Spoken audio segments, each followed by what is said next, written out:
अल्लाह का इम्तहान और इंसाफ। सब्र इंसान का और इंसाफ अल्लाह का। अस्सलामु अलैकुम रहमतुल्लाहि व बरकातहू। आज मैं आपके सामने ऐसा वाक़या पेश करने जा रहा हूँ जो शायद सभी ज़िंदगी से ताल्लुक़ रखता हो। सोचिए, आखिर अल्लाह किसी को गिराता क्यों है? गिराता है तो फिर उठाता क्यों है? क्या गिराना अल्लाह के तरफ से सज़ा है?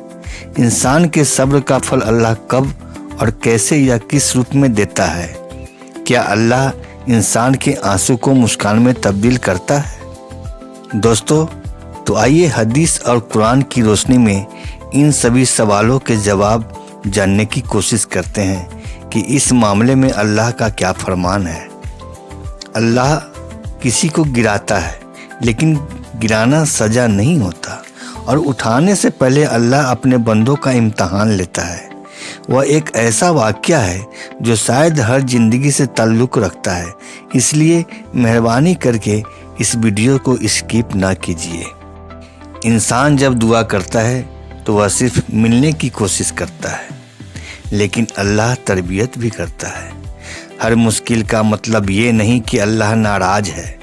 कभी कभी वो मुश्किलों के सहारे इंसान को अपनी तरफ ला रहा होता है।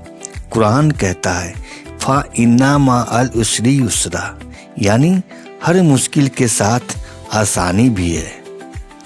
आइए अब देखते हैं कि इंसान की सबसे बड़ी गलती क्या होती है। हम अल्लाह को याद तब करते हैं जब सब कुछ तबाह हो चुका होता है, और जब सब कुछ हासिल हो जाता है तो हम सजदा करना भी भूल जाते हैं।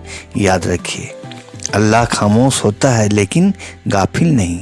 वह अनजान बनकर इंसान को आजमाता है, मुसीबत देकर इंसान का टेस्ट लेता है, इंसाफ में देरी करके यह देखता है कि इंसान के अंदर सब्र है या नहीं। वह कीमती से कीमती चीज़ों को लेकर भी इंसान के सब्र का इम्तहान लेता है, ईमान की आजमाइश करता है। जो फेल होता है वह फकाकसी में रहता है, और जो पास होता है अल्लाह उसकी हर मुराद पूरी करता है। इस सिलसिले में पेश है अल्लाह के इम्तहान का एक वाक़या। एक गांव में छोटी सी मस्जिद थी। छोटा गांव था, नमाजियों की काफ़ी कमी थी, कोई आजान देने वाला तक नहीं था। लिहाजा गांव के ही एक बूढ़ा शख्स जिसका नाम रहीम था, उन्होंने इसकी जिम्मेवारी ली और आजान देना शुरू किया।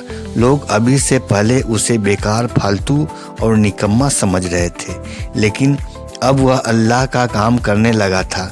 उसकी एक बीवी थी जो घर में रहती थी, और एक बेटा था जो शहर में एक राशन दुकान में नौकरी करता था। मस्जिद से जो पैसा मिलता उससे रहीम भाई का पॉकेट खर्च चलता, और बेटे की कमाई से घर चलता था। यह उसके सब्र का फल था। बट एक दिन अचानक खबर आया कि उसका बेटा एक ट्रेन हादसा में मारा गया। वह ट्रेन से घर आ रहा था। रहीम मियाँ का तो सब कुछ लूट चुका था। कब्रिस्तान में वह अल्लाह से दुआ किया, या अल्लाह, इस बुढ़ापे का एक ही सहारा था, वो भी तूने छीन लिया। खैर मौला, तेरा था, तू ले लिया। अब आगे भी तो हमारे लिए तू ही है। बस मेरे मौला, मुझे सब्र करने की हिम्मत और तौफीक अता फरमा, आमीन। वह घर को गया। 2-4 दिन बीत गए। घर में तो कुछ था भी नहीं।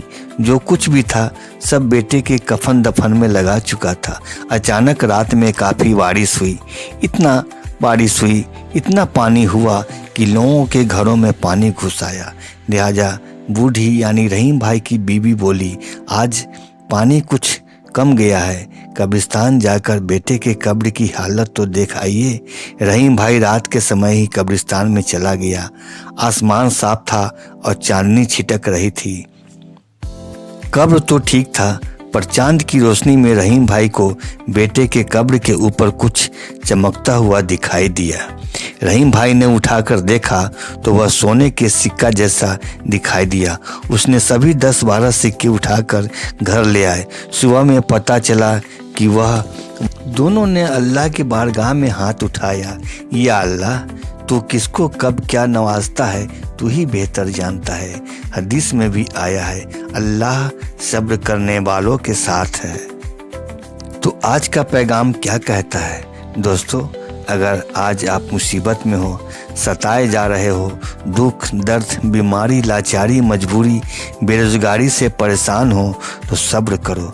बेशक अल्लाह आपके सब्र का शानदार इनाम देगा, क्योंकि अल्लाह का फैसला देर से आता है मगर दुरुस्त आता है। आमीन। दोस्तों, इस वीडियो को ज़्यादा से ज़्यादा शेयर कीजिए और कमेंट में आमीन लिखिए। शुक्रिया, thank you very much. Please like share subscribe and follow ज़रूर कीजिए। The pen creation is your